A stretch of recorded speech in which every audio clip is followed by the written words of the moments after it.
یعنی کتنی بڑی یہ بدبختی والی بات ہے کہ ایک بت کو ایک نبی سے ملا رہا ہے۔ یہ کتنی بد دیانتی اور بد عقیدے والی بات ہے کہ ایک نبی علیہ الصلوۃ والسلام کو ایک اللہ رب العزت کے پیارے حبیب علیہ الصلوۃ والسلام کو ایک بت کی طرف نسبت کر رہا ہے کہ جس طرح بت سے یہ لوگ مانگتے ہیں جو ہندو ہیں، اللہ اکبر، اسی طرح اگر کوئی نبی سے مانگے تو اس کی مثال ایسی ہی ہے، اس شخص کا کہنا ہے، نعوذ باللہ من ذالک۔ بتائیں یہ کتنی بڑی گھٹیا سوچ اور فکر امت کو دی جا رہی ہے۔ بسم اللہ الرحمن الرحیم، السلام علیکم ورحمۃ اللہ وبرکاتہ۔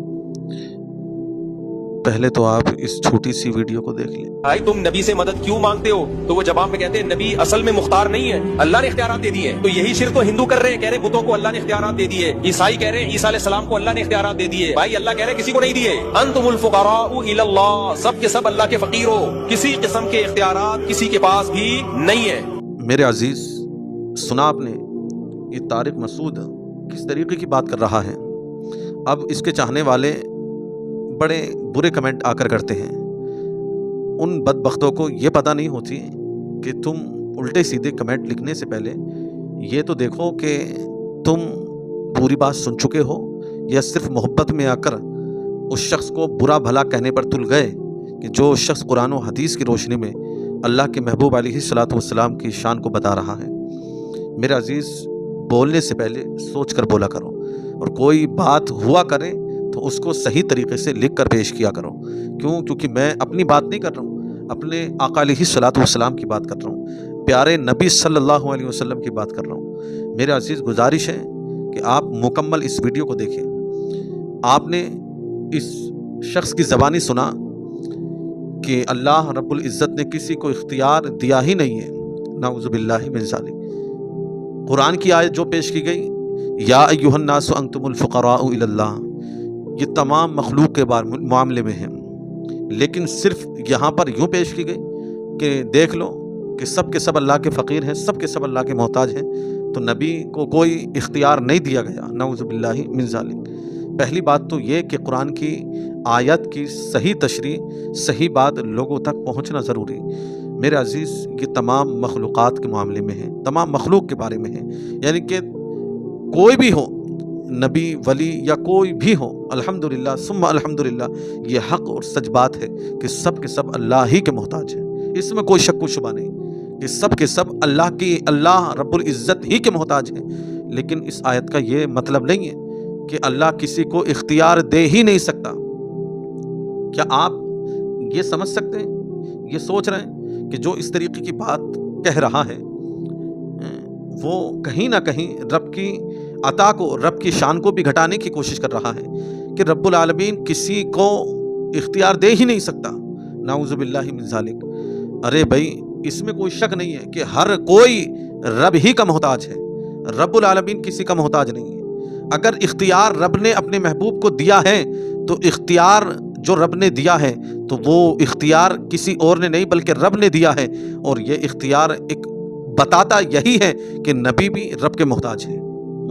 لیکن اختیار جو دیا ہے، میرے عزیز، کبھی آپ دیکھیں کہ نبی علیہ الصلوۃ والسلام کو جو اللہ رب العزت نے اختیارات دیے ہیں، یہ قرآن کی آیت جو غالباً میں نے پہلے بھی پڑھی تھی، سورہ جن 29ویں پارے کے اندر آیت ہے۔ میرے عزیز، رب العالمین کی یہ شان ہے بھائی کہ رب العالمین عطا کرنے والا ہے، اور ہم الحمدللہ اللہ رب العزت کی عطا کردہ نعمتیں لینے والے ہیں۔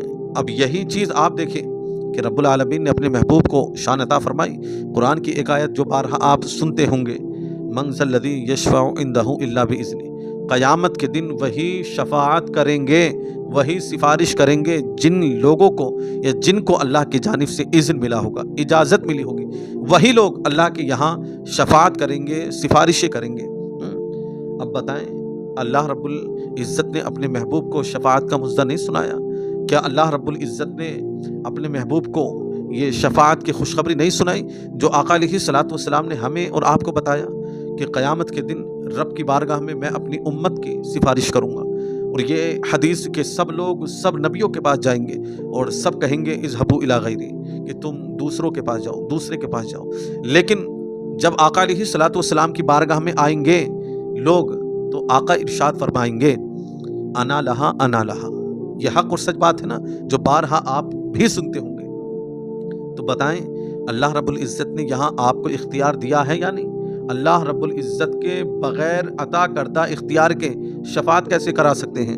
بھئی اللہ ہی نے آپ کو شفاعت کا اختیار دیا، تبھی تو آپ نے یہ خوشخبری اپنی امت کو سنائی۔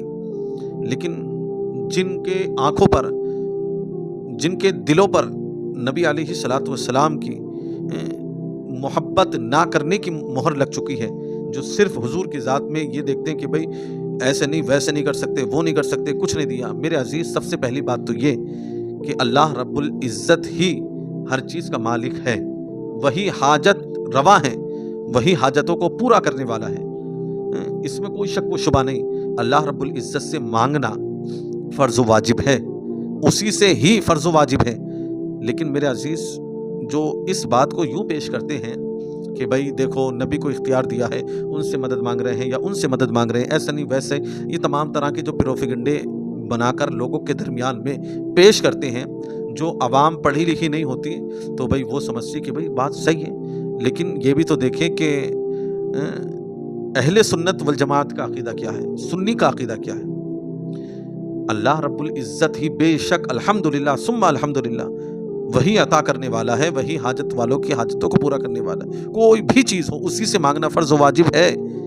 لیکن اگر کوئی یہ یقین کر کے، یہ گمان کر کے اللہ رب العزت نے نبی کو اختیار دیا ہے، یہ سوچ کر اگر آپ سے کوئی چیز مانگ لے تو میرے عزیز وہ شرک نہیں ہے، وہ شرک نہیں ہے۔ کیوں؟ کیونکہ وہ شرک ہوا ہی نہیں، اس نے اس رب کی طرف اپنی نیت کر لی کہ مولا تو نے ہی ان کو یہ شان عطا فرمائی ہے۔ تو بتائیں یہ شرک کہاں سے ہو گیا؟ جو شرک کرتے ہیں نعوذ باللہ، یہ بالکل جائز ہے، مانگ سکتے ہیں۔ کوئی نبی سے مانگنا یا ولی سے مانگنا اور آقا علیہ الصلوۃ والسلام سے مانگنا یہ فرض و واجب نہیں ہے، فرض و واجب تو اللہ ہی سے ہے۔ اگر کوئی مانگ لے تو اس میں ناجائز و حرام نہیں ہے، اس نیت کے ساتھ کہ اللہ نے ان کو یہ شان عطا فرمائی ہے، یہ جائز ہے، درست طریقہ ہے، کوئی حرج والی کوئی والی بات نہیں ہے۔ اور دوسری بات جو کہی گئی، بہت سی قرآن کی آیت اس بات پر پیش کی جا سکتی ہیں، لیکن میں نے آپ کو سمجھانے کی کوشش کی۔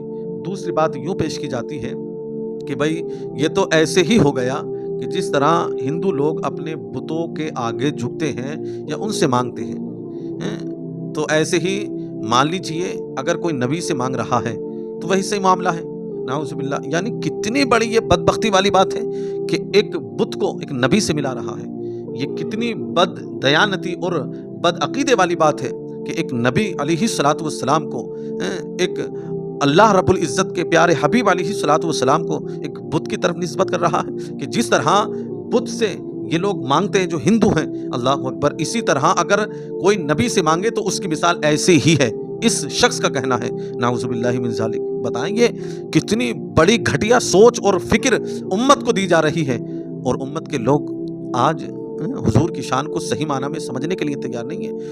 عوام پڑھی لکھی نہیں ہے، الحمدللہ ہم ان کو سمجھاتے، مسئلے بتاتے ہیں۔ بھائی مزار شریف کے آداب، تمام وہ چیزیں جن چیزوں پر تم مدعے بنا فضول کے اٹھاتے ہو، شرک کے الزام لگاتے ہو، یاد رکھنا قیامت کے دن اس کا جواب آپ کو دینا بھاری پڑ جائے گا۔